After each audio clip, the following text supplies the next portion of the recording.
Woj reported this morning that the Celtics have emerged as the front runner to sign Kemba Walker when free agency begins on Sunday. Now, this got to be a good fit for the Celtics offense. He would finally be surrounded with talent in a way that he has never been in Charlotte, and he would give Boston an immediate and reliable offensive weapon. Also, he's an addition to the locker room and not a subtraction. This guy's an energy giver, not an energy vampire. Unlike that one guy that Danny Ainge mentioned the other day, but would not mention by name. Here's the other thing about the possibility of Kemba Walker going to the Celtics. It means he will not be going to the Knicks. Yeah, but don't trip, Knicks fans.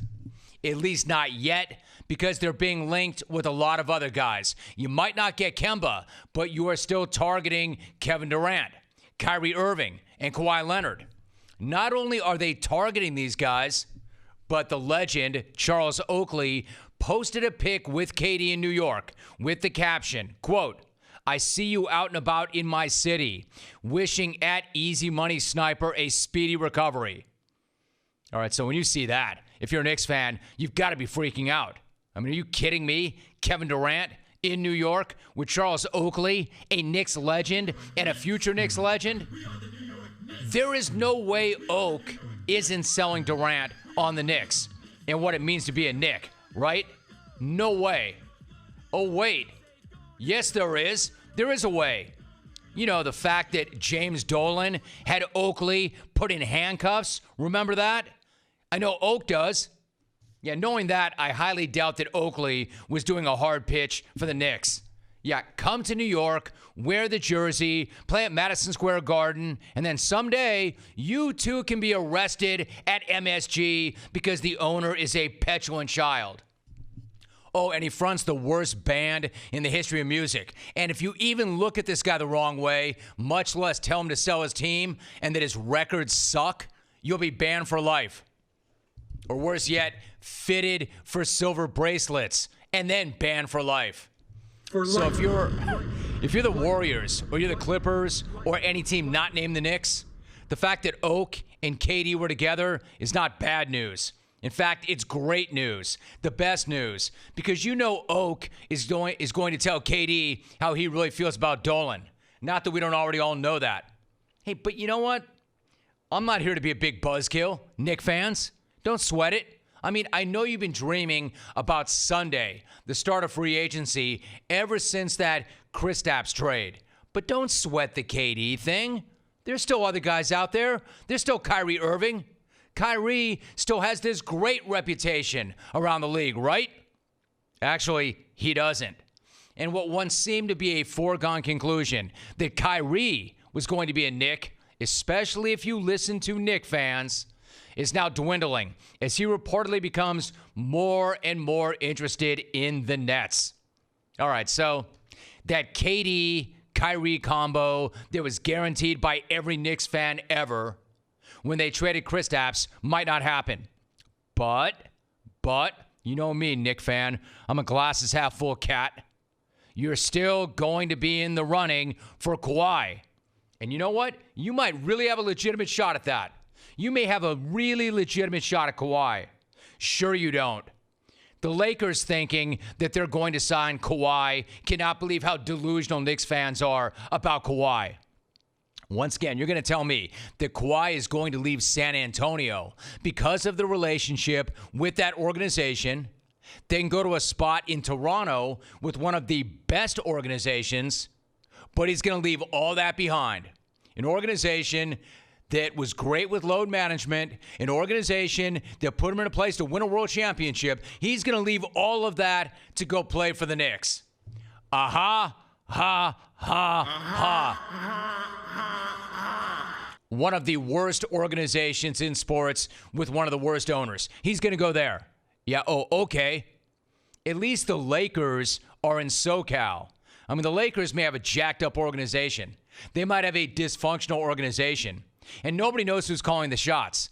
But at least Staples is near Riverside. At least Staples is near his fam. At least Staples is near his closest friends.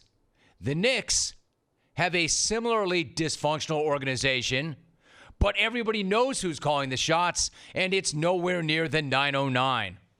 And don't try to sell me on the idea, as some Knicks honks have, that going to New York is going to be good for Kawhi's brand. Don't come in here with that take that Dennis Smith Jr.'s social media following grew by more than 50% when he arrived in New York. Yeah, you know Kawhi? Kawhi has tweeted 4 times. 4 times. July 7th will be the 4th anniversary of his 4th tweet and his last tweet. You want to know how stale Kawhi's Twitter feed is? His second to last tweet is about a custom swag board. Do you even remember swag boards? That'd be like his second to last tweet being about pogs or slap bracelets. And not only that, check this. Dude follows only 6 other accounts.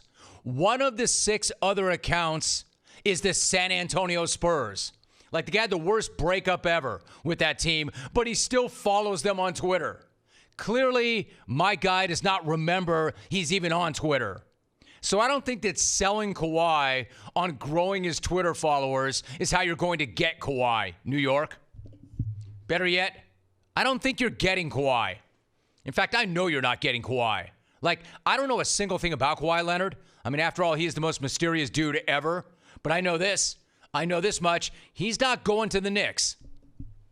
So where does that leave the Knicks? According to Mark Stein, the Knicks are also interested in DeMarcus Cousins. Cousins, what's good? What's good, Boogie? Cousins, what's good? There are also reports about the Knicks making a run at Terry Rozier and Bobby Portis and Julius Randle. You know, pretty much anybody who's ever picked up a basketball. How are the Knicks fans going to keep up with all those photoshops? Man, they'll be burning the midnight oil all weekend long, hammering out one jersey after another. Here's the thing.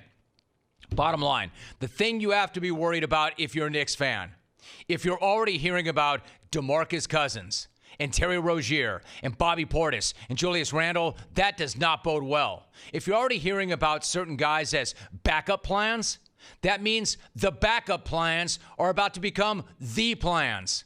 If you're hearing a report about a guy being an option, if they miss on their first option, they pretty much already missed on their first option.